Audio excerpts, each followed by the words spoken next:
I told them I was a vegetarian, they were like, oh, girl, please. They gave me 2 big pieces of chicken legs. Now, if you're cooking, I'm not gonna fucking clean up while I'm cooking. I ain't got the time. Gravy on, I hate liver, but if you put the right gravy on liver, I'll actually probably would eat it.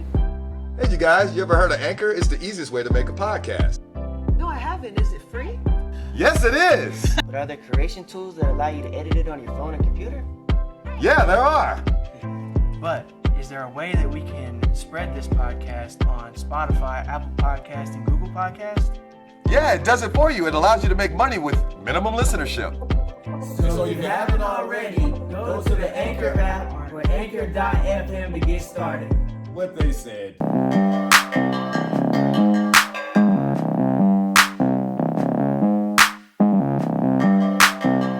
What's up, Bridging the Gap people? So we messed up the intro the last time, so we're doing it again. This is going to be a special episode. We're talking about food, and that hence why I'm dressed in my chef's coat and I'm standing here in front of the stove. Today we're making spaghetti and meatballs. Let me make sure everything's on. It does not seem to be on. That's because I turned the wrong one on. That would explain it. Okay, so basically I want to give you kind of the recipe that you need. And you know, whenever you're over here, I'm going to explain kind of what I'm doing. What you need, because I'm making it for everybody here, I have 2 pounds of hamburger meat. You can see that right here. It has not been started to cook yet. For the spaghetti sauce, for each pound of hamburger meat, you're going to need 2 bottles of ragu. The seasonings, Cavender's, oregano, Italian seasoning, garlic powder. Yep, that'll make sure I'm saying that right. Some salt, some pepper. For each pound of meat, I recommend having 2 boxes of spaghetti. I'm using the Renuco, I don't know how to pronounce it, pot-sized spaghetti. Oil, put in the water so that the spaghetti doesn't stick to the bottom. I've got some parsley for the garnish. For the meatballs, I'm making it up on the fly. I'm doing a pound of meat, some minced garlic, a little bit of Worcestershire sauce, some Italian seasoning, and my favorite seasoning, Cavender's. But I'm gonna pass it off to Scooby the Kid while I kind of get everything cooked and heated, and then when I start adding seasonings, I'm gonna let you know.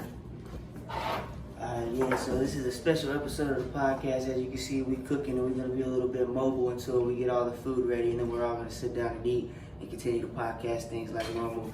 So let me go ahead and take you in here to Bill so we can get him to introduce the podcast. And that eye might not work now.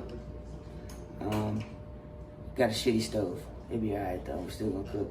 Alright, so before I go in there, I guess, you know what I'm saying, as I'm coming in through the social media, so we got Chef Mac 1523 up there cooking and shit. We got Bill Perry, Bill_Perry. And we got at Cheryl Perry, and you know me, I'm at Scooby the Kid 252. So I'll let Bill go ahead and introduce the podcast. You know, we're doing things in a little backwards order today, but it's a special episode, so.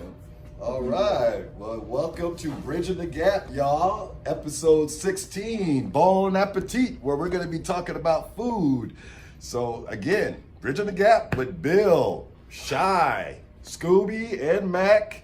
And also, we got people behind the scenes and stuff, Caleb and whatnot.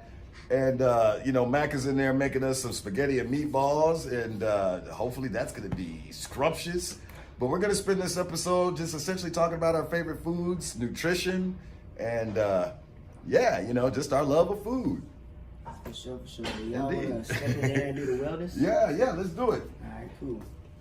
All right. The mobile show. The mobile show. Hey, man, it's dark in here. What's up with the lights? Indeed. But yeah, as y'all can see, you know, Max over here, he's got the meat, getting ready to get the meatball action going on. And he was being a little apprehensive with something about the meatballs he was saying earlier. This is my first time. I told them I'm making this on the fly. I've never made meatballs before.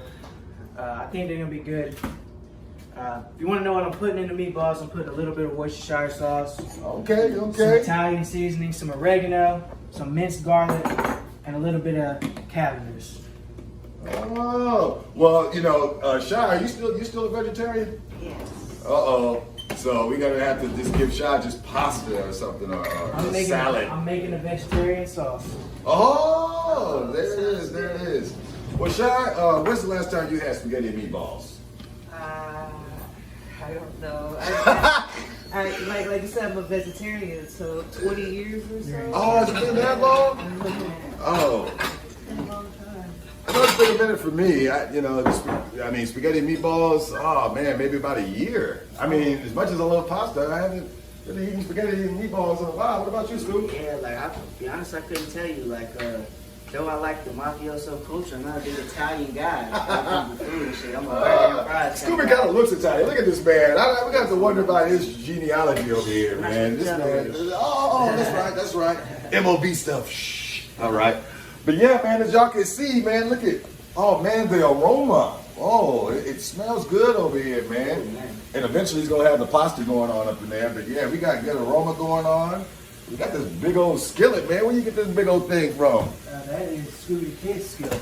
I mean, that's one of those like professional like deals or something. Man, really, that's my girl skillet. I didn't have. Man, I moved in. That's one thing about when you get a woman out there, you might come into a household that has everything you ever needed, and I didn't have any. Hey, that's goodness. I have to admit, yeah, because the pots and pans I have right now, it was because of my ex-wife actually. She was the one that brought all that stuff in, and I think I would have just had like a couple of bowls and some plates and some eating utensils. That's about it. I don't think That's one thing, maybe it's a question y'all can put in the comments. Do y'all cook for yourselves when it's just you at the house? Or is that more of a thing that you do in community? You know what I'm saying? Because I hardly ever cook if it's just me there eating, I guess it depends, if you want to go out and eat, if you want to cook. I guess it depends on how you feel. Yeah. Do you like to cook? No. I really don't. Oh. I kind of, I go through spurts. Like I'll go through a week or two where I really want to cook stuff, and I'll be cooking like chicken Alfredo and this and that and the other. But then it dissipates. Like it doesn't stay there. I guess that's why I'm not a chef. I'm trying to look at Chef Mac's secrets over here. Oh yes, I don't know if he wants y'all to know what spices and whatnot he's using and this and that and the other. Chefs are always particular. Nah, I've already told him. Okay, so we got some parsley flakes. That's a garnish. We got some light tasting olive oil. And that's going to go in the water so the pasta doesn't stick together. Okay, and we got some all-purpose Greek seasoning. Cadmius, my favorite seasoning. Oh, baby. So that's what we got going on. We got some ragu. We got some garlic powder. And of course, we got our salt and pepper action. Oh, wait a minute. What we got here, man? This is... Minced garlic. Oh, okay. And the game changes right here. He steps the game up. All right, and then for our pasta, we got Ronco. Is that how you pronounce that? Yep. Ronco, pot size. That's what we'll have for our spaghetti. And then what do we got here? Oh, oregano leaves. And then Italian seasoning, of course. Oh, I love Italian. I put Italian seasoning on my burgers, man. I put it on everything. You wash my hands first. I'm passing put it the on my ice patty cream up to with it. Scooby the Kid so that I can finish everything else. So, that's one thing, I always wondered about, like, people that go to the grocery store. Like, Yeah, that's actually good. You can wash my hands too. Like, I buy Walmart brand almost anything and everything. If they got a Walmart brand, I'm probably going to buy it when it comes to cooking. Or, Kroger or whatever, local store you have. But I was with my girl, and she, got these TGI Friday potato skins. And changed my life, cause I didn't know that they would be so good, yo. I Well, thought, what is this? You said you eat potato skins? yeah, but it was usually I get the great value, you know what I'm saying? And I was happy with it, you know what I'm saying? And I was perfectly content. And she come home with the TGI Friday joints, and I'm like, damn, you done fucked my whole world up. Now I gotta spend that extra dollar. That shit was busting. Okay. That's why, I seen the noodles and shit. I just went to the store today. I got, Walmart great value brand noodles and shit. We got brown color. Let me ask y'all this: are y'all particular eaters? Do y'all just eat certain things, or you just will open yourself up to eat anything? So being the chef, I like to try everything at least once. But when I go to McDonald's, I get a plain burger. This man and these plain burgers, y'all. We're gonna have to break him of that. We're gonna have to break him, y'all. See, but I know what people like. So like when I cook burgers myself, I always have the selection of pickles, mayonnaise, mustard. This man talking about the little McDonald's burger, y'all. I mean, what this man doing? Man, He gonna have to jazz that thing up. Put some sometimes- sauteed onions on that mug. What's going on? When you're tasting everything and you're enjoying it all, and like you cook extravagant stuff all the time, sometimes you just gotta have the plain stuff. Well, how about this? Do y'all do like soul food? You know what I'm saying? Some greens, some It neck depends on who cooking bones, it. some I cornbread. ain't doing no neck bones. I ain't doing no Oh, shit. Shy. Now, see, me and Shy, we grew up on greens and neck bones over here. So, you know, our mama makes the best greens and neck bones. You know what I'm saying? But I have to admit, I don't just eat anybody's neck bones and greens. I will say that. And actually, Chef Mancat described something. I won't put the person on blast, but he described a very nasty sandwich to me that someone fed him, and it had like greens, mayonnaise, And wheat bread. and Spinach, wheat bread. mayonnaise, and wheat bread. That was it. That is the most disgusting sandwich I've ever heard in my life. What is going on, man? At the beach, nonetheless. And I was talking about soul food, but you know, I don't do like pickled pig feet and that kind of stuff. I do not do chitlins. Y'all stop eating them chitlins, man. Come on, man. It's pig guts. Don't try to do it. I mean, the pig intestines, man. And let me see, what else? You know, ham hocks. Have I ever had ham hocks? I don't think I have. Hog balls and all that. And head cheese. All kind of whatnot. I need to go through here. Me personally, I'm only really good at cooking pasta and burgers. That's kind of like my specialty and stuff. And chicken, maybe a little bit, but you know, I gotta get really good with the sides and stuff like that. You know what I mean? I'm not really good with sides. Yo, I'm gonna go ask Tori in a second. I don't cook, so I don't know what the strainer is, or even if we have one. Ramen noodles, though, yo, I want to know like y'all's best like concoction when it comes to making ramen noodles, because I've gotten pretty fucking Ooh, now with ramen noodles, now I'll mess around and throw some Italian sausage. Ooh, that's I do some Italian sausage in there. I'll throw me some Italian seasoning. I'll throw me some parsley in them joints, and maybe some seasoning salt, maybe a little bit of that. But you know, I jazz it up, and then of course the packet. You know, the packet with the seasoning and stuff, and then I create a whole other world with my top ramen, baby. So something that something I'm starting on my personal YouTube channel, Chef Matt, go subscribe. Is I'm starting to do cooking not while you're poor, but like a college student. So like with a toaster oven and a microwave and a mini fridge, what can you cook with that? And one of my ideas is ramen noodles. And like a lot of people cook spaghetti, and a lot of times you're gonna end up with extra sauce. So that's kind of one of the things I'm gonna have is ramen noodles with the spaghetti sauce. Interesting. And kind of spice it up and like do how to make a grilled cheese in a toaster oven and stuff like that. Yeah. Word. All you college students out there, you know, hopefully this semester y'all check out Chef Matt's videos, you know what I'm saying? Get tuned in and tap in, see how you can Save a dollar, yeah, you know, keep your belly full. But I will say you got to be careful, because I remember one time I made this pasta dish and I decided to use top ramen noodles for my noodles, and I got to throwing all this stuff on there, man, and it was really thick. You know what I'm saying? So like, you know, I had like chopped vegetables and all this stuff, and I was trying to mix it in there, and it was really hard to mix with top ramen. So, you know, you got to create a good balance with it, I guess, or whatever. You know, I'm not a professional chef. I don't know. Yeah. What's the best thing you can cook? Cooking is not my thing. Adam, This is Shy, you you guys can cook here. some stuff. You cooked some stuff before. You guys are talking about noodles. Maybe I will add some sauteed vegetables to that. I don't know. Okay, but Shy, you know, there was a time I remember you cooked like a whole dish. You cooked like, what was it? I don't know, some kind. It was like meat and cornbread and something else. Or, Well, you know, I've tried different things over the years, but you know, it's not really your thing. I have to admit, sometimes I'll just get some frozen food. Now, again, as I was saying earlier, Shy's a vegetarian. You know, I guess, you know, off again, on again. But she hadn't eaten meat in a while. But what I wanted to ask you, Shy, is like, what are some vegetarian dishes that you like to eat?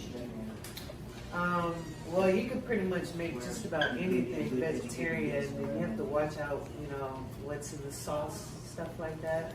If you're using different ingredients, so you have to be careful of things like that. Stuff that may have like animal fat in it or something with grease so and you stuff might like think that. you're eating vegetarian or something like that. So I don't know. I like spaghetti.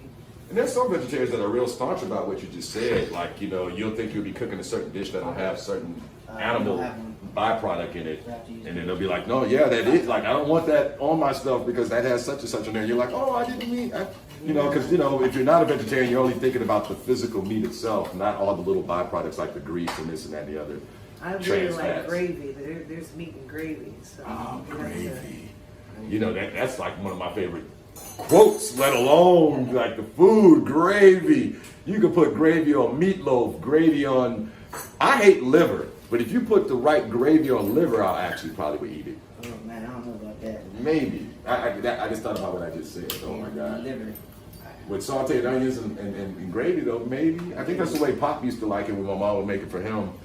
And only him, because me and Shy didn't mess with it. It's like, nah, it's just. Some things freak me out, you know what I'm saying? When you just say liver, I'm just like, I don't know if I could eat it. But if they tricked me, if they were like, if the menu thing was creative, I might try it. But if it would just said liver, I don't know if I could touch it.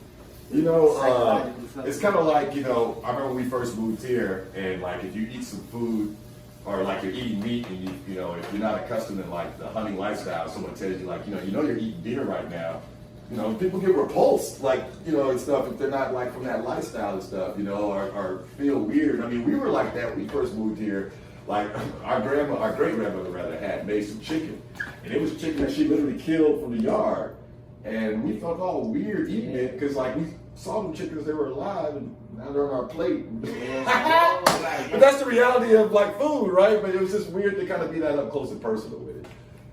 I feel like, as a kid, I probably feel the same way, but now I feel like I feel more comfortable if I did do that. If I raised the chicken up, you know what I'm saying, and then took it out of it, I don't know. We are talking about the guy who did kill Bambi over here, so Yeah, I'm pretty sure he can do that. Ah, man. Speaking of deer meat, though, I don't like it. It's so greasy. Well, there's the difference between the game taste, that gamey taste, and then people that cure that out. Yeah. But yeah, deer is it's a healthier meat because deer are only grazing on grass, and it doesn't have like hormone injections and all that kind of stuff in it. It is a different taste. Yeah, I do agree. Yeah. Hit us up in the comments if you really like deer meat, or don't, whatever. I had some elk meat. Elk. Yeah, really fucking good, surprisingly. Now I did have was it moose or bison? One of those, a moose or bison burger when I was out in Lake Tahoe. Where? They got bison. No, it was maybe moose rather. Now that I think about it, yeah, it was probably moose. But it was a real thick burger. You know what I'm saying? Like real thick and hearty. But it was a burger. Yeah. You know what I mean? Like at the end of the day, it didn't have like some weird taste to it. If anything, it kind of tasted like eating an Angus burger. They got that steak flavor to it, kind of thing. It's supposed to be a better quality, whatever, of ground beef or whatever. Kind of like you pay more for Angus than you do just regular ground beef, kind of a deal. One thing to Shy being a vegetarian, I can't bring myself to do it, but like I am more conscious of it after I watched this documentary called What the Health on Netflix. What the Health? Yeah, it's really, really good. I like that title. So if you go to our Facebook, you noticed I posted a post about Gary Vee and him saying Gary Vee. Yes. This What the Health documentary is my Gary Vee. He brings that up in like every other conversation. Because it was interesting, they were talking about athletes. That's how they pulled you in. They were like these athletes that were eating meat and actually got much stronger when they quit cut meat out of their diet. And that's the common myth is like to get big and strong, you're supposed to eat your meat. And then they go off into like describing like why and because how it's packaged. You get the same protein from eating a vegetable that you get from eating meat, but it's the difference in the way that it's packaged, and your body doesn't necessarily know how to break it down. And so like that's the unhealthy part of it, and that's why eating more grass is. You only eat animals that feed on grass because that they have the protein in. Yeah. You know what I'm saying? Yeah, That's that why natural protein. Yeah. They're starting to promote it that way. Certain areas where it's like, our beef has been, grass fed or whatever have you and stuff like that. And you're right, man. Sitting here thinking about that, the way like our body breaks down certain like, proteins and fats and such. People just assume that to bulk up, they got to eat like a lot of meat. There's there's a lot of vegetables out there that have that same protein in it. Yeah, like spinach and broccoli have way more like good things in it than any kind of meat does. You know what I'm saying? Like you just eat spinach and broccoli. They call them super vegetables, super foods. Oh, okay. They have so much Okay. nutrients in it. It's pretty crazy. And that's something I mean, that's probably why I'm skinny over here, because I don't eat much vegetables, but I do like vegetables and stuff, served certain ways and whatnot. But, just as far as nutrition goes in general, eating a lot of ground beef and things like this clogs the arteries and things like this. And this is why I've been more mindful of my meat intake, because, from what I understand it takes so long for meat to be processed throughout your body. And therefore why it does clog up your arteries and clog up your intestinal tracts and stuff like this, and that's why a lot of people later on that are real big meat eaters, inevitably need an enema. Yeah. And things like this, you know what I'm saying? Because, this gets so clogged up in there. Sorry to get so personal, y'all. This ain't me now. If you want to see a real personable talk about just health and food, I suggest y'all go check out, not to promote another podcast, but the Red Table Talk. That's where I learned most of my information. Zing, zing, zing, zing. There's another one. It's either Gary Vee or Red Talk. This man right here, he swears by those two. That's his, pulpits, I guess. I watch every one of them, man. They're really good. But like the guy was describing, food is not necessarily just something that'll help you in the long term. It's something that'll help you right now. If you're feeling, not the best and you change your diet, you'll start to feel better almost instantaneously. And that was one thing that it really stuck with me, because I started paying attention to how I felt after I ate. And sometimes I'll be sluggish or in like a weird kind of mood, anxious, depressed, Mm-hmm. And fast food would do that to you quick. You get through eating some fast food, like that supersized meat thing that, showcase that. Oh man. And it literally does change your mood, have people like really addicted to it, wanting it like crack, be wanting to eat a Big Mac as if it's like the greatest tasting thing out there and all that. And it's just all that whatnots they put in there or whatever. And, it's amazing to me, like late nights around here, we live in a college town here, and like seeing everyone like just hitting up the McDonald's and Taco Bell's, like it's the only food available. Like, 2, 3 in the morning, I know a lot of people don't want to, cook or anything, but the idea of like these long lines, like we have seriously long lines, like as if these restaurants just came out yesterday. You'll see like long lines at 1, 2 in the morning at a McDonald's, at a Taco Bell, Popeyes, and the like. Nobody's trying to go home and cook them a little something or eat a little something at home or get something, other than, it's like everybody's clogging up those damn drive-through lines.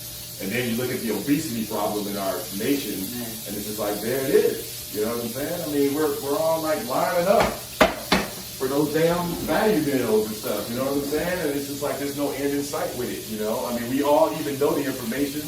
We've all seen things like supersized meat, but it don't change us. There we are. I like to have a number one with a da-da-da-da, and it don't change shit. I've never seen supersize me, but it never made sense to eat a Big Mac every day. Oh man, it's crazy. Anybody that I haven't been to a fast food restaurant. My God, I don't know how years. Look, Shai, there's a scene in there where he orders like, it's called Super Size Me. So back when they had this, I think this actual movie stopped McDonald's from doing Super Size Me, because you notice people don't do that anymore. They don't have it. All right, but back when they still had it, there's a scene in the documentary where he orders like a double quarter pounder with cheese or something like this or another, which is a big sandwich in itself. Then he supersized the soda and the fries. All right. Yeah. Maybe he even got something extra like an apple pie or something, but that was his main meal. All right. About an hour, maybe not even an hour later, this guy was so sick he was throwing up. Oh, man. Yeah, and he was feeling weird and stuff like that. The documentary is actually interesting in itself because he goes through a lot of different moods, like you were just talking about. When he doesn't have the McDonald's food, he's all sad and irritable like a drug addict. And, but when he gets it, he's happy. And then like with his woman, it was affecting their love life. You know what I'm saying? Like, he didn't have the libido there to want to, do things. And if I'm not mistaken, they had to stop it early because he went to the doctor, and the doctor told him if you keep up, like you're gonna hurt yourself permanently. Yeah. And I was listening to the radio today, and I saw it was like $1 for a Happy Meal. Parents thank us, and in my mind I was like, man, these people are like playing into the emotions of like, I'm trying to feed my kid, You know what I'm saying? $1 is so cheap, but I'm not giving them the healthiest food, and they're wanting it because it's advertised everywhere. So it's a weird place we live in when it comes to fast food, man. Because we didn't say it in the podcast. Now a message from our sponsor. Action. Man, I hope this podcast does good today, man. It's going to be very good. Too, man. Oh, man, look at Scooby. Is always sleeping, man. Man, he's always sleeping. Like, wake up, you happy little camper. Man. What's going on with you, baby? Man, what's good, man? My neck is kind of hurting, bro, and I couldn't find the remote last night. Oh, really? Huh. Well, have you ever tried cherry blossom pillows? Have you ever lost your remote on the couch? Do you ever just need a spot to put your book in?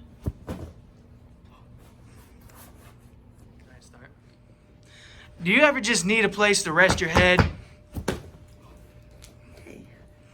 So if you need a pillow with a special pocket, Cherry Blossom Design has the right thing for you. Head on down to their Etsy store and use code BRIDGETHEGAP to get $5 off an order of 2 or more. I mean, I'm guilty of it. I went to cookout today. You know what I mean? We all are. I mean, to some degree, like as far as a society.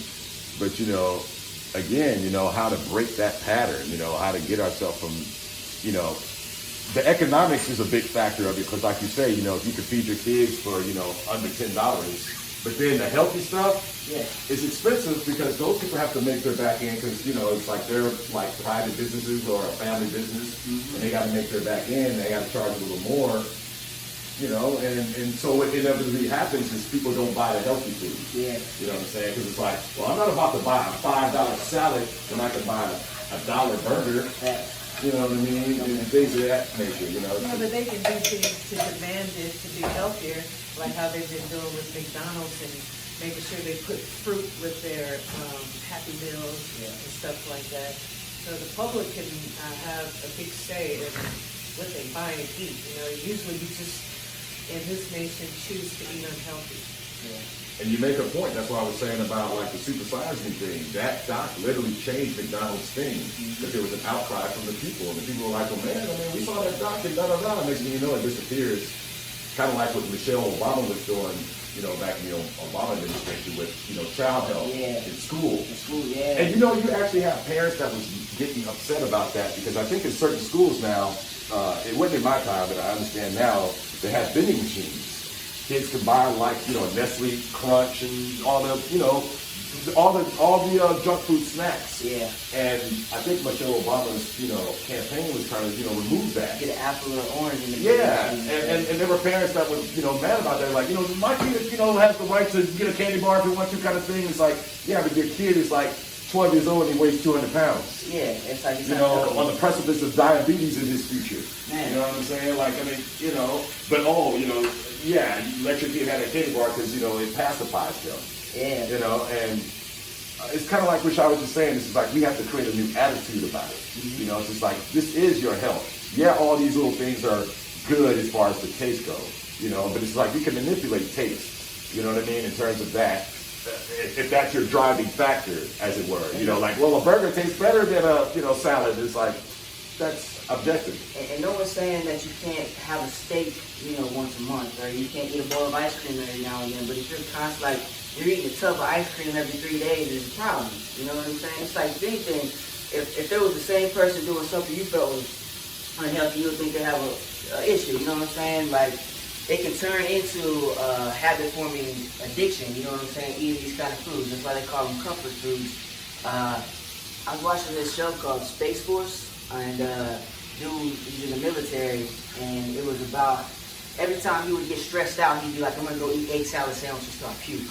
And, like, that was, like, normal and healthy for his environment, you know, but, like, that idea of eating too much, you know what I'm saying? That sounds like bulimia. It does. You know, like bulimic. Yeah. You know, the eating, and then I know bulimics, I think, force themselves to do that, but like, you know, doing it to that point, it's almost the same kind of. Now, bulimics go a lot further than that. Yeah, I know, I definitely know that. But what I'm kind of getting at is just that whole idea of not letting the food actually marinate in your body and filter through, but just getting rid of all of what you just consumed, you know. And you know, like you were saying with habit forming stuff, like for me, for example, like, you know, eating meat, I have to be careful of my meat intake because I love to eat meat. It's something from my childhood, and it's something that I'm trying to kind of wean out of now. You know, I know I still take it in, but I try not to take it in as much. But back to back, like, you know, the way I used to do when I was younger, I did like back to back, you know, like 3, 4, 5 days of just eating burgers, chicken, and just meat-related things. No vegetables, you know, no Potatoes, greens or anything, you know, and it's just, yeah, crazy. I just find it funny that you're, talking about how bad meat is as I'm Let's see what Mac doing over here, y'all. Let's get a little close-up of this action. Right now it's looking good. I'm waiting for the crappy stove that we have here, so I'm waiting for the pasta to boil. Cooking the meatballs, they taste good, so I'm not worried about it. Well, the aroma's good. That lets you know a little something, something. Just kind of waiting for them to get the pink out of the inside. I got a vegetarian sauce made. All I got to do is heat it up. I got the normal Yes, sauce let's go get it made. for Shy. Shy's gonna get down with that. It's ready. I'm just waiting for this pasta to start boiling, but as soon as I'm done with the meatballs, I can move the water up, heat the pasta up, and then the pasta can take anywhere between 12 and 20 minutes. It depends on how hard you want the pasta. I normally cook it for about 15. I don't keep track of time. And if you want to know the recipe, I will put it in that recipe document that I have been doing. But I don't ever measure anything, so it may not taste exactly how mine tastes today. You know, I always hear that about really good chefs. Like every time someone that I meet that can really cook, they don't mind like time, the measurements of the ingredients or anything like that. Like my mom is like that. She just be like, oh, I just kind of, but her stuff always tastes the bomb, but it's like she's not really being like, oh, well, 3/4 of this and half a cup of that and like. See, that's how I cook, so I'm not a real cook. Oh, but that's how I cook too. A lot of the professionals won't take time. Like they'll just kind of throw stuff in. Like my boss, not calling her not a professional, but she's a baker. And like when you're baking stuff, you gotta be real meticulous, because if you put too much water, the cake's gonna be running, or the bounties are gonna be running. So you gotta be very meticulous on that. And when I walk in with I walk into camp and I'm just like, whoa, let's do this. And I'm just kind of throwing stuff together. She's just like, how do you do that? And I walk away and 5 minutes later I'm back, I stir it, and 20 minutes later I'm back and it tastes good. She's just like, well, how did you do that? Right. Well, see, actually, that was going to be my question. Like, well, considering that kind of technique, Mac, how do you know every time you cook something it's going to taste the way you remembered it the last time? Nothing of mine is ever going to taste exactly the same. So y'all are having spaghetti and meatballs right now, but if I cook this for you 3 weeks from now, it's going to taste different. But it's the same ingredients I'm very good at rough estimates. So it's going to taste similar, but like the meatballs, they may have just slightly more Worcestershire sauce, and they may be a little bit more tender in that sauce. See, I'm sorry, but for me, this sounds like music, which is my forte. You got people here that read music and they're very technical with it, and then you have people that go by the ear, and you never know which ingredient you'll get with them. That is a great analogy, John. Yeah. It's exactly like that. And it's exactly like that. That's a good analogy, yeah. I'm constantly tasting. I don't know how much the camera has seen, but I have a spoon over here. I've tasted everything as I'm cooking it, because the meatballs, I can't taste the raw meat. I actually have to cook the meatball first. But I know how good my hamburgers are, so I kind of can base it off. My hamburgers are good. I think that my meatballs are good. Like I said, well, as long as he ain't dipping his finger in the sauce, I don't want to be seeing his finger be dipping in the sauce before I eat it. I don't want to see that. So he was talking about his boss. I used to work for her husband. He was the chef over the Ole Miss Inn, and he's the exact opposite of her. Just in the kitchen, so messy, throwing everything around, and I'm talking about he's in there stirring something, and we're about to. I don't know if I should say that. Well, there's some people that's high up there that we was cooking for. He's over there with his hand in the thing stirring, and but that's the crazy part about all the the time. The crazy part about the kitchen is if you do what went on in the kitchen, you probably wouldn't eat at most restaurants. Especially when it's a really busy night, I can only imagine how it can get. I worked in a restaurant as a hostess, so I used to go back there all the time, and I know. It's not busy. it's like some things, like, you know, so for example, I used to work at this pizza restaurant in North Carolina. When you was a new employee, when you made the sauce, first time you made the sauce, you had to stir it with your arm, right? And like their theory behind that, which I'm thinking like when my arm hair get in there and all that. What restaurant is this? Because I ain't eating there. Whoever this dude is putting your arm in the sauce, that shit's incorrect, man. What the hell you doing teaching this man to do that shit? That shit ain't hygieno, man. Or hygieno, how the hell you pronounce that word? Don't do that shit. Nobody want to be tasting your arm hairs and shit. I did it. I was 16. I didn't want to get fired. Well, I can understand. I mean, they manipulated you, but whatever that restaurant is, you taught him some wrong shit. You know damn well you're supposed to put your arm in those damn sauce. And then, you know, like you don't heat it up until you put it on the pizza, and the pizzas get cooked at like over 500 degrees. So theoretically, everything is. If there was any germs that got in there by you putting your arm in there, it would get burnt off. So that's what they doing to my sister, man. She all grimacing and stuff. Dude, don't be doing that shit no more. I don't care how they explain this shit. So I ain't even shit. You got somebody oil up in that shit. I'm gonna tell you, when I'm in the company, like today, I've been eating with a spoon, and I got my spoon separate, and I didn't taste this off with the same spoon. Mm-hmm. But at camp, I'm fingering there, go. That tastes good. Wash my hands before I do it again.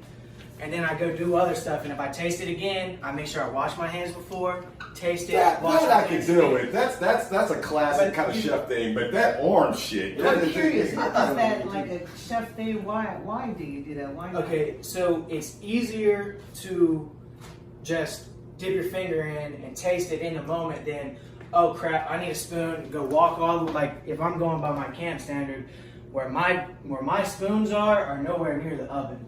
So I didn't have to walk all the way over there, come all the way over here and taste it. And heat can change the way things taste. Like when I heat this sauce up, it's gonna taste different than when I tasted it. Because the chemicals can change it. So I wanna taste it in the moment as fast as I can. So I'm like, that's done right now.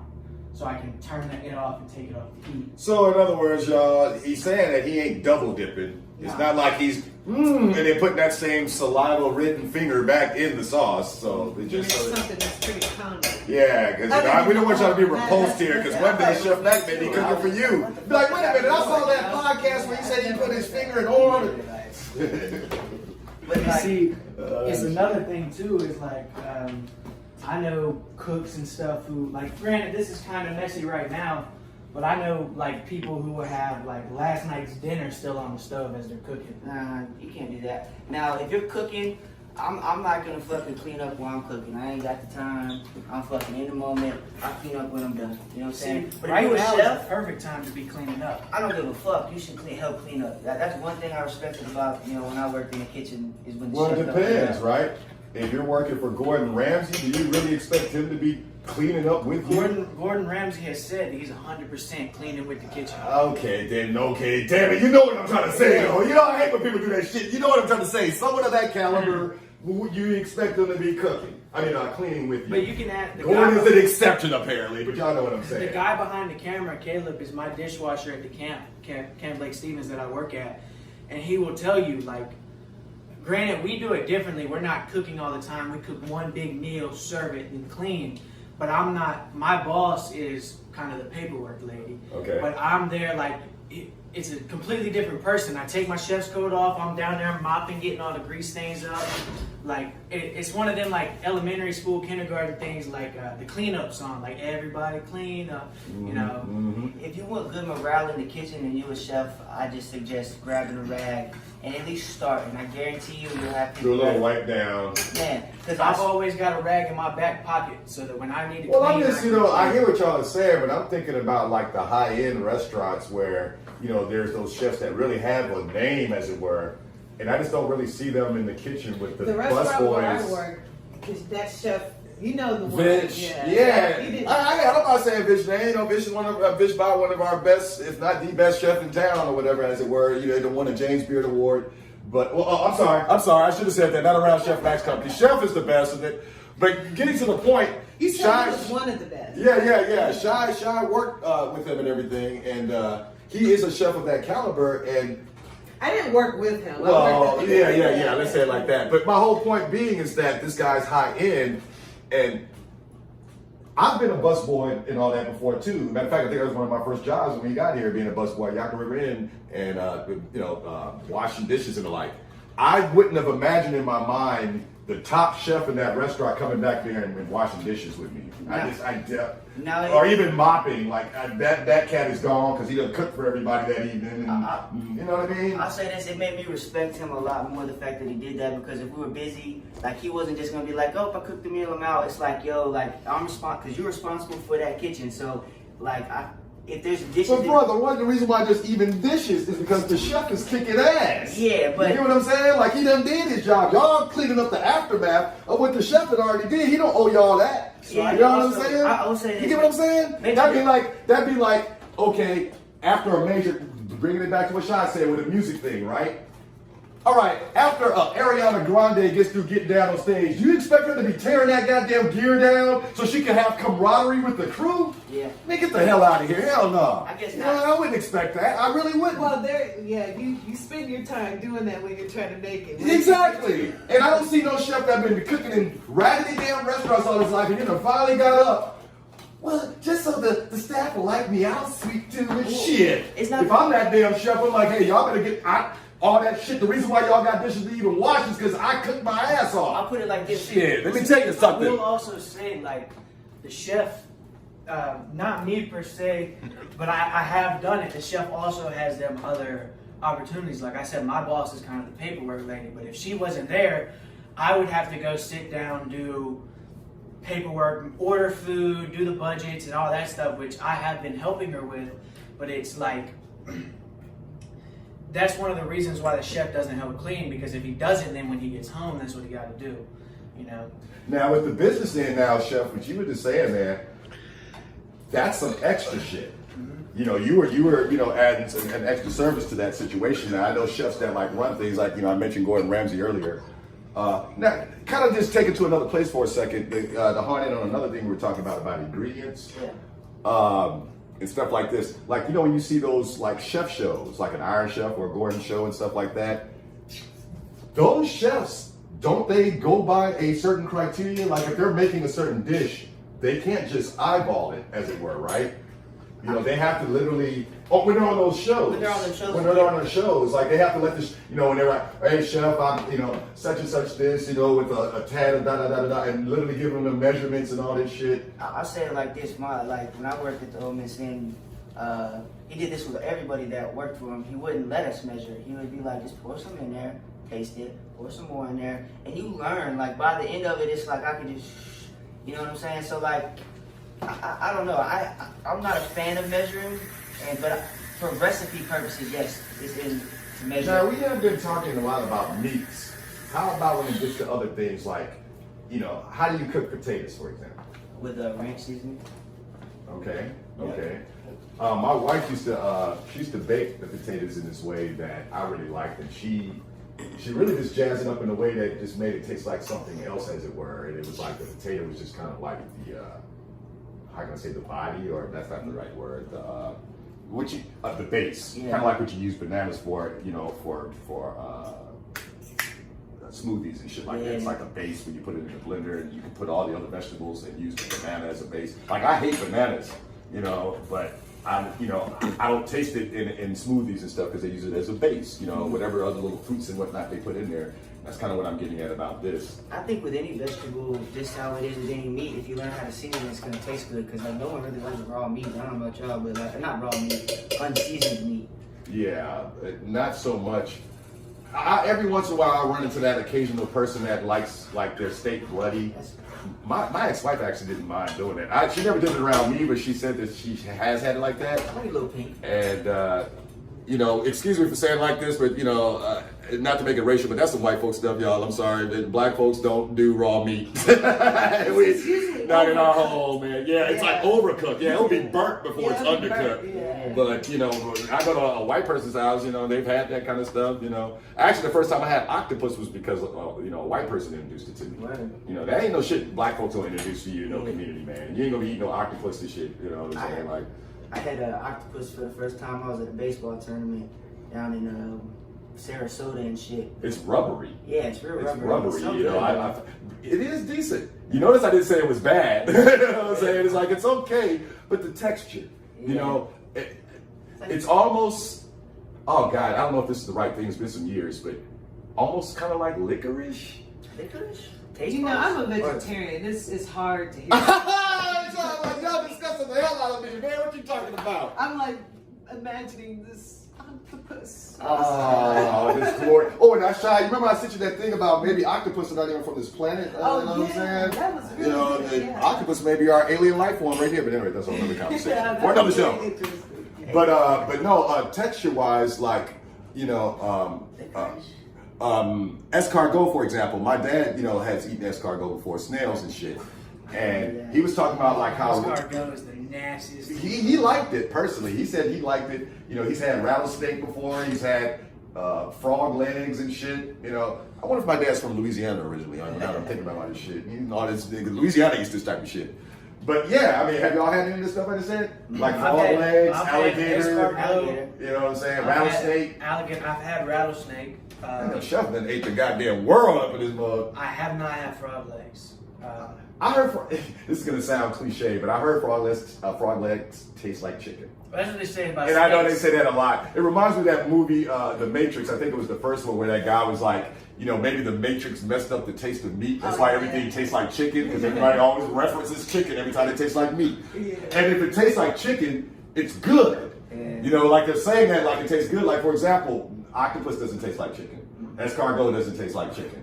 You know, caviar does not taste like chicken. Man, why y'all spend so much on caviar? That shit ain't good, man. That's some nasty shit. Have you guys tried rabbit?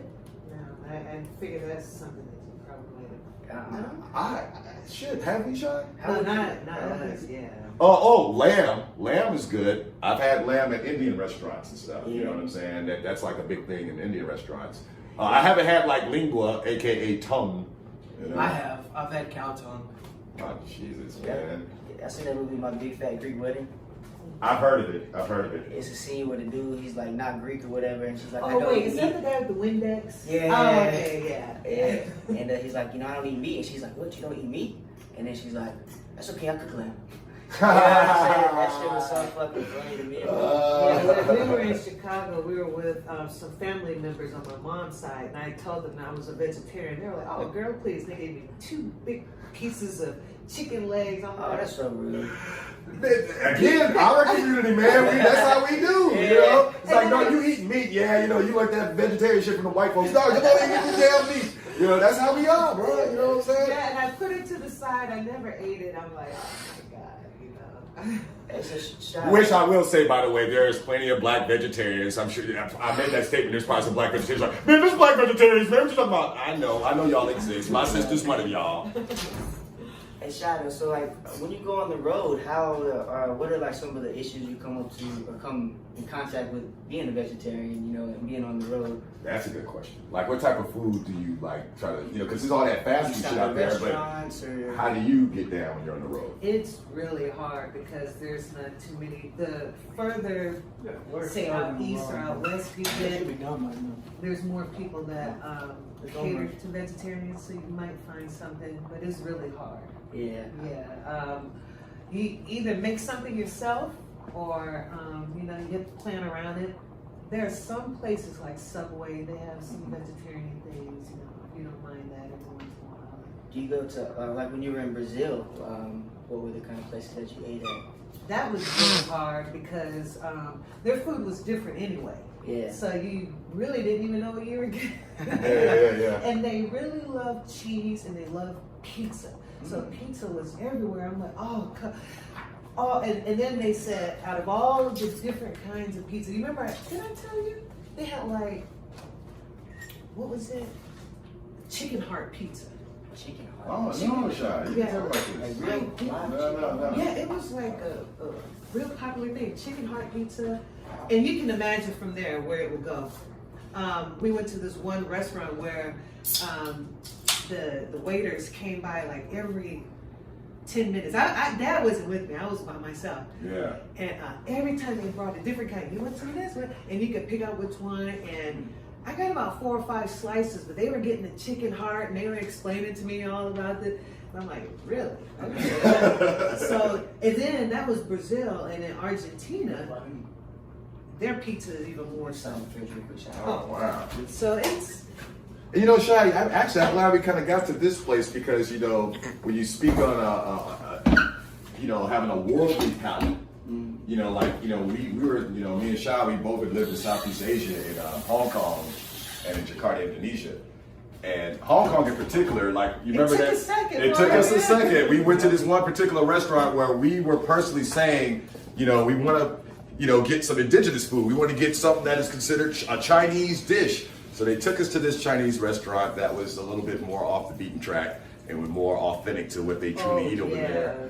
And you know what I'm getting to. And they gave us this like gumbo pot that had like chicken legs, literally with the talons still attached in there, and all kind of other just, yeah, we saw body parts in there, y'all. We saw body parts that was not grinded up. And they essentially had like, you know, and that was set in a broth that you could drink at the end. But you know, it's just like, do you want to drink a broth that, you know, with all these body parts in there? And now I said this, if I was, you know, I don't know what the conditions are over there, but if I was hungry, I'd eat about anything. You know what I'm saying? To a point, you know what I'm saying? Like, you think that until you look into a bowl. You do find your American choices.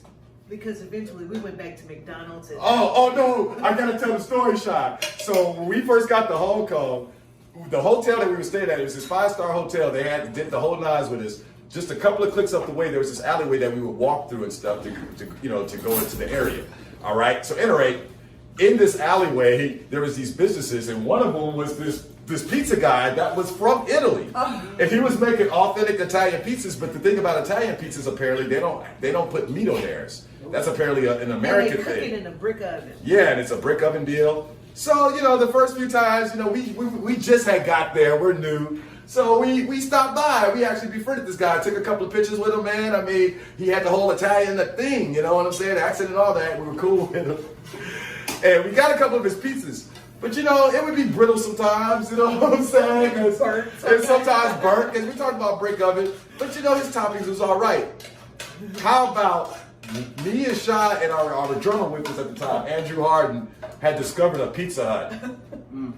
The American in us just could not resist, all right? So one evening, we go and we bypass this guy. We didn't buy his pizza that day, but we, you know, hey, how you doing? Hey, grazie. You know, he's Italian and everything. So we take our butts to Pizza Hut.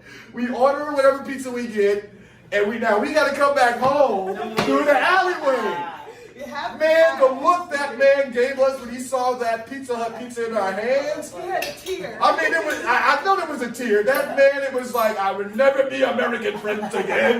The American stupid with pizza, like, he didn't say this, but the look conveyed that, because, I mean, it's like, here we are, typical Americans with our Pizza Hut, and this guy's giving us authentic pizza. But, you know, for all intents and purposes, dude, their crust was better, man. That's what it came down to. You was burning the damn crust and shit in the brick oven. That's why we took our ass there and started getting the pan dish, man. One of the things we realize is that we have so many choices here, and the lack of choices in other countries make you really want just your American. How about we couldn't find donuts? Oh, that's Hong Kong ain't got no damn donut shop nowhere. We literally had to go to a neighboring island. It was either Kowloon or Macau. No, it was Kowloon. We had to go to a neighboring island just to find one damn donut shop. damn. Like, you know. And you got Chinese donuts? Well, they had donuts, but it was like, you know how the old school wasn't Dunkin' really Donuts, they didn't sweet. put a lot of sugar in it. It wasn't sweet. You know, it just wasn't what we anticipate. Now, and you don't really know what you're getting because it's in their language. Exactly. So you're guessing anyway by how it looks. It's like, well, maybe this might But have banana. man, we were missing our real, like a real just classic donut, man. We were missing that shit. But then it also goes to say about what we were just discussing earlier about our culture. It's just like, yeah, that shit tastes good, but it's fattening. Yeah. That's why we're all running around Bon here. appetit. Uh-oh. Sorry it took so long. This is the shittiest stove I've ever worked on. Only these two burners work and they don't turn on all the way. Well, should we pause this and get that together and then go in there, or what? We should. Or just get it all in real We should time? get it while we're doing this. Oh, well, there it is. I don't know where the plates are. You can show me. Well, but where's the plates, man? Come on. So, Plates, we need utensils. You know what I'm saying? Well, Y'all, this is where it gets real. We're gonna see what Chef Mac's really about. See if that name really means something up in here. Actually, we already know that because Chef has actually cooked for us before, but Yeah, I could. still, just for a fact. Burgers were. Oh yeah, man, Chef Mac makes some fantastic burgers, man. You know, the man hooked us up here a while back and everything. But now we're gonna see what he can do with the spaghetti and meatballs, and my palate will be judging. On the fly, I'm really hoping they enjoy these meatballs because, like I said earlier, this is my first time ever cooking meatballs from scratch. Which, like I said, if you want the recipe, it'll be down in the description in my Google Doc, along with my margarita chicken. Man, they don't be knowing that you're a lost member of Wu-Tang. Shy's a lost member of Wu-Tang Clan. I'm gonna keep saying that till Method the Man holler at me and be like, what are you talking about? It's like she literally has a song to one of y'all's beats, man. Cream, cash rules everything around me. Dollar bill, There's y'all. always a missing Wu-Tang Clan member. Exactly, you know, like Killer Priest came out of the blue one day. Well, there's another member, and her name is Rhodey. You know what I'm saying? Rhodey. Come on, Wu-Tang, holla at us, man. Come on now. Actually, I want to hear that now. Man, look, Shy's an MC. Hey, look, we think we can rap? Let's start let Shy get down. You ain't heard rapping till you heard Shy, man. Shy's the original MC, dude. She don't be playing on that mic. You alive? Oh yeah. Let me see. So I'm putting this and the meatballs, huh? Is this what's going on? Yeah. Hey, man, where the Parmesan? I done told you now. Hey, you had to ask Scooby for that. I don't know. They don't. Bro, I didn't know the get. I was at Walmart. She didn't tell me. What the hell, bro. man? We The said. vibe, y'all. I had Parmesan at the house, and I asked him the other day, do I need to bring mine? The brothers got to communicate, y'all. Oh, my God. That really do have some. Hey, Bill, look at that. Bill, look at that. Look. Hey, but I'm just saying, like, Okay. you grabbed it. Ooh, that was a close I didn't know call. to get it. I was That at was a Walmart. close call, y'all. Ooh, Scooby, say it today. All right. I haven't had Parmesan. So, okay, how many meatballs? I guess, what, 3 piece? Get whatever however many you Do want. you eat cheese or like you just vegetarian or vegan? Just recently I started eating 2, cheese again. 3 meatballs. Do you feel a difference in being like Oh, no, go ahead, John, go ahead. eating cheese versus not eating cheese, and the vegan lifestyle versus the vegetarian? I wouldn't say feel the difference, but I notice it. I Chef Max got to change. He's not chef no more. What's the difference between, Yeah, I can't do dairy. I think I'm lactose intolerant. If I eat it, I'm just like no good in the bathroom all night. Interesting. so when you're vegan, you don't take any kind of dairy or Nah, vegans do dairy, but they don't. but I'm saying like, there's a difference between vegan and vegetarian. Yeah, vegan Oh shit! is. I Yeah, gotta like mix it in my head, vegans like- are a lot more like hardcore about Yeah, You're right, it's you were right a what you just whole said. lifestyle. They don't wear vegan clothes. They don't use. I mean, animal. Oh, like they don't wear clothing. leather and all Yeah, that kind of stuff. Anything with animal in it that might be in your makeup or just hair product. Oh they wow, so completely cut it. it's beyond. Well, in that case, it's beyond It's just a lifestyle. consumption. Yeah, it's like You we gotta sit at the table don't now, too. you don't eat any kind of animal products of any or indulge in it. That's you, But right? you know, I need another beer, man. I need a fresh one. We need some fresh beer, baby, to wet this palate and then wash this stuff down. Okay, is it cold? It's relatively cool. I need to put some in the fridge. All right, we can work that. We got the PBR, ladies and gentlemen. Is that, yeah, that's what we got. Pass ribbon, baby. All right, we're gonna go over here to the table. Oh, I forgot my napkin. Oh, Shy, here, let you go in first. So you, Okay. Maybe we should I get you set some the napkins. Oh. all right. So yeah, now we're going over here to where we normally get down. Y'all are kind of getting a more panoramic shot of our set. This is the most of our set y'all seen. As y'all see, it's essentially like, it's a crib, and we kick back here in the corner, and this is where the magic happens on BTG. Oh, wait, hey, where's our girl at, man? Abigail's right here. There she go. Bridging the gap. Y'all want some of that spaghetti meatballs? All right, baby. All right, we got you straight. You just you sit here. Look at her. She got this sex dance. See, that's how she be dancing right there, y'all. It's so sexy. She the opposite of the Chick-fil-A cow. She eat more beef. Bridging the gap. Yeah, baby. They already heard you. Settle in there. All right. Let me click my stuff. All right. So now we are about to sit here and eat this in real time, ladies and gentlemen. Chef Mac's spaghetti and meatballs. I gotta turn my hat backwards for this. Oh, wait, Shy, you need some. Let me get the napkins for us over here. And I'm gonna give me something to drink. Is definitely looks good. It does. I'm excited. I haven't had spaghetti in a while. I know. You try like lasagna? Yes. Oh, I love lasagna. For real? Yeah. That's probably my favorite Italian dish, lasagna, for sure. All right, y'all. So we won't be so sloppy here. Oh, okay. All right. Oh, I don't want to obstruct your visuals, so maybe I'll put it right here for now. Okay, so how are we looking there? We optically there, Caleb? All right, good deal. Yeah, we got a new man behind the camera there. Caleb is helping us out and stuff, part of our BTG family, man. It's just expanded. Big old family over here. All right, ladies and gentlemen. Everybody is seated? Yep. Are we ready? Yep. Well, You want to do a little prayer? I was going to say. I was just about to say, should we do grace? Yeah, let's do grace this time. Let me take my hat off to be respectful here. Sure. Who wants to lead it off? I Gotta got it. let Scooby. All right, Scooby. All right, dear God, thank you for giving us this food to nourish our bodies. You know, we really need it and we're grateful for it. And we promise not to indulge too much and to really, know that people out there are hungry, and we're very blessed to be able to eat. And we're hopefully everyone's doing well. We haven't got really to the wellness section yet, but I'm sure we'll do that here in a second. But I just hope everybody out there is happy with us, and you know what I'm saying, nourished like we're about to be. And just thank you, God. Amen. Amen. Amen. All right, that was beautiful. And I said God, but that is interchangeable for any religion or denomination. that You you ain't got to are. explain yourself, Scooby. You know what's up. You know what's up, baby. sure. So, like you said, we got to kind of go into the wellness. How is everybody doing this week? It's All right. Well, let me take a bite before I answer that right quick. Let's see. Oh. No! It's good. It's crazy, dude. This shit got me about to throw up. This shit disgusting. It's good. But okay, real quick, I am doing a lot better. I'm doing well. I'm doing very well. I just keep it real short to pass it to everybody else. Shy? Spaghetti's good. Tastes great. And how are you doing? I'm doing well. And Shy's doing well too. Scoobalicious? Fan-fucking-tastic. Damn.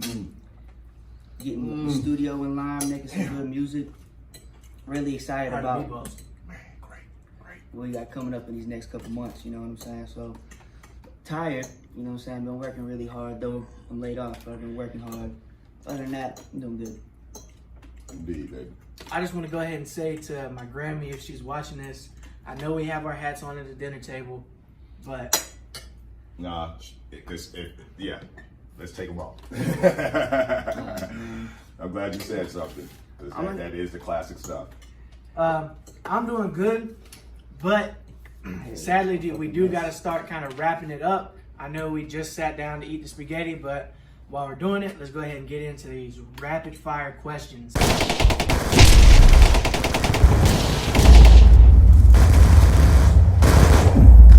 Already? How long we been? Almost an hour. It's almost 6:30. Okay. Oh, Damn, I know, right? For the first question, what is the last music album you bought? Tupac, All Eyes on Me. And it's actually an album record. I keep all my, I didn't even say that. Then y'all know. Actually, I take that back. It's your album, Bill. Mr. BL? No. Cyber Sex. That's the last Oh, one. that was okay. That's beautiful. Beautiful. I got 2 albums at the same time. I got Tracy Chapman and Amy Winehouse. I had to look at my phone to remember the Lioness is the Amy Winehouse album. I can't remember the Tracy Chapman right now. She is one of my all-time favorites. Anyone Yeah. else? I just love the way her writing was so personable but she sung it so well. Like you didn't tell how deep she was getting. I love fucking Amy Winehouse. Really? I feel like when she sings, it can just grab you. Yeah. Like they have clearly different voices, but her and Lauryn Hill really do that to me. They got those just man, I fucking feel like I'm right there with you. You know what I mean? Just one good reason. Oh. Yeah, Tracy Chapman. I never heard of Tracy Chapman, to be honest. Oh. All right, Bill, what about you? Actually, now that I think about it, kind of, and this is not strategic or anything. This is actually real. But I think the last album I actually bought was Scooby's. Right. He said he bought mine. I think the last album I bought was Never Give Up and everything by Scooby the Kid. Support your friend, Joe. You know what I'm saying? If they got a product, support that shit. No doubt. last- And mind you, that wasn't that was the last album I bought, just to not make it look like, they planned that type shit. Like, literally, that was the last album I bought. The last, I haven't bought an album in a long time because I've been using Apple Music and Spotify. But the last song I bought was this crazy cool guy. His name is Mr. BM. He came out with a song called Shook that is going to be on Brink TV on the 17th of June, just so you know. It's a really good song, though. I directed and edited a music video for this guy because I love the song so much. Matter of fact, I love Mr. BM too. I have all 3 of his records. Very mysterious guy. Be looking out for him on Brink TV, like my man said, along with Chef Mac and Scooby the Kid. And we all have music, at least me, Shy, and Bill. And if you buy it and take screenshot your purchase of it and put a picture, on your Instagram and tag us or put it down in the comments, we'll give you a shout out on the next episode of the podcast. And we really appreciate the support. Not only you just watching us, but if you feel the need to, bless us with some money for the No art doubt. Scoob's got music on all networks. At this point in time, I have, I have Cybersex. We was talking about Mr. BM. Both of those things are on Bandcamp. Shy has music on Bandcamp, and where else? I believe it's Bandcamp right Just now. Bandcamp right now? Yeah. Because I think the both of us, was on iTunes at one time. But, All right, for the next question, what's your favorite beverage? Just drink in general.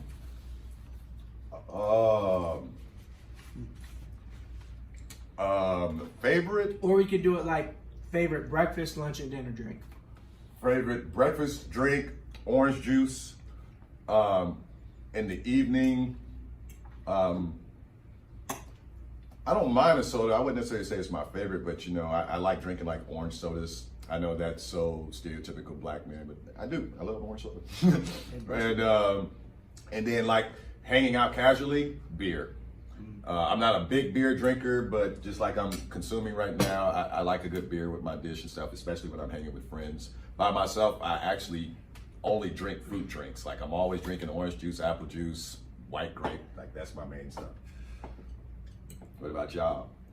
Oh, instead of throughout the day, I can drink these whenever. Pretty much apple juice and pineapple juice. Ooh, pineapple juice. Pineapple. I'm gonna have to try that. You buy it from the store? It's hard to find, but you can find it. Yeah, like those real citrusy fruits, like pineapple. You don't hear many people say they're drinking pineapple juice. Oh, when we We had an obsession with it. we had an obsession with it a few years back, especially at this one club we used to play at. I'm thinking about how bad that guy used to get at us. The bartender, whenever we went up there, so many times we played up there, we would just walk up there. He knew he would. Yeah, he just slammed the Slam pineapple drink down because he knew we were gonna get it and stuff. And this is like I said, this is months in. Like we had been just ordering the same thing. He was just kind of like, I know what y'all gonna get here. Get your ass away from We me. used to laugh about that. Yeah, we would laugh. I'd probably say mimosas in the morning time. You know what I'm saying? Mimosas. Yeah, definitely good Yeah, OJ. I like a good mimosa. Maybe some lemonade instead of OJ sometimes.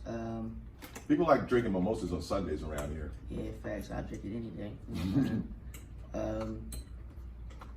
And then for like dinner time, my favorite soda is Pepsi by far, but North Carolina represent me and him. yeah, facts 252 shit. He burn, you know what I'm saying? No doubt. But this is this drink I didn't find out about until I was actually bartending on the Grove, and like they asked me for a Moscow Mule, and I didn't know what it was, so I had to look it up on my phone. And it's ginger ale or ginger beer mixed with Jameson. I forgot about ginger ale. I love Canada Dry. I forgot to mention that. That's another one I like. But that's more of an evening drink for me. I don't drink that early.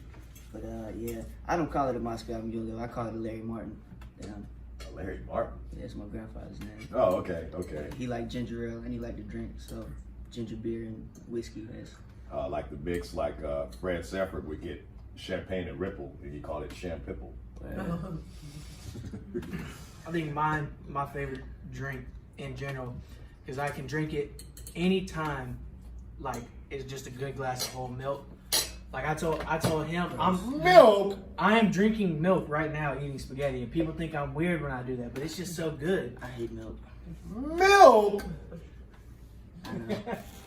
I had a biology teacher that loved water. Anything that she ate, she always had water with it, pizza with water, and we thought that was strange. But milk. Milk? Milk is good. Man, I don't know about no milk. Milk? Damn, even she had something to say. She finally spoke up on that one. I don't blame you, Abigail. We gotta correct Hunter, y'all. We gotta correct Chef Mac today. And then like it, oh, I can't do Chocolate milk. At least do chocolate milk, man. I do drink chocolate milk. Okay. But I get a gallon of milk almost every week, and it's gone. You're by. like my dad. It's gone, but that's why I'm never gonna break a bone. I'm gonna have the strongest bones in the world. I heard that. Shit, I just take my little vitamin D pill, call it a day. You know what I'm saying? Can't do Calcium. Oh shit, calcium.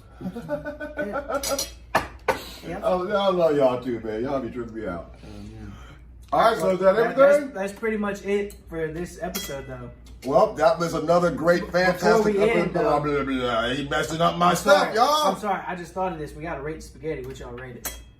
Out of 10. I give it a 10. Oh, I'll give it a 10, definitely. I love it. He's gonna give it like a 5. The secret A sauce. 7. A 7. Interesting. I'd give this plate that I made today probably like an 8. I know I could do better. Now, but me and Shy was trying to be nice to you, Mac. You know what I'm saying? Now, you want me to really? No, I'm just playing. No, I actually think this is a 10. This is a 10, man. Indeed. Now, can I do my Yes, thing? you good. All right. Thank y'all for watching another episode of Bridging the Gap, episode 16, Bon Appetit.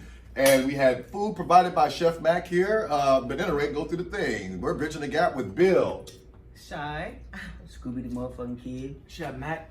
And make sure to check out the, is it in the comments or whatever, where you can check out the ingredients and stuff, and you can get all that going on for In yourself. the And see if you can copy this. All right, but now pass it on to Scoop. Also, you know, today was the release that we're actually shooting on Wednesday. It'll have already been out.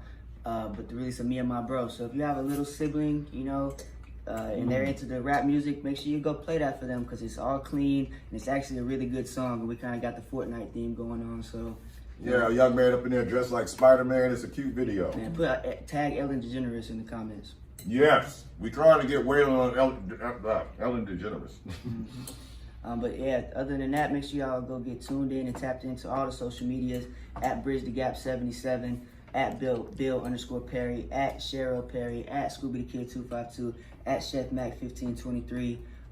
Like we were saying earlier, download all of our albums. The links for all that will be in the description. Where I'm on all platforms there on Bandcamp, 100 streams on Twitch. And don't forget to submit if you want to show us what you can do to the contest. What can you do? And, you know, we're really trying to help people out, you know what I'm saying, and do something good for the community. We're linking up with a guy who is shooting the music video and doing the song sometime this week, and I believe the gift card's already been sent out. And the By the way, let's announce the winners again. Leroy the Goat was the winner of the hip-hop contest. Maggot for You Zombies won the gaming contest, and Ultimate N 777 won the visual arts contest. Indeed. Congratulations to all of you.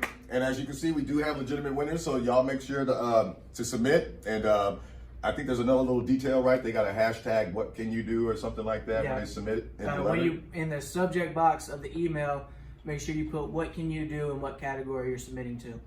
But all of that is in the description if you go click on the video, as well as all of our socials, as well as the paper I wrote for philosophy that I still recommend you go read, and all of the 2 recipes that I have on this Google Doc that is constantly being updated will be in the description.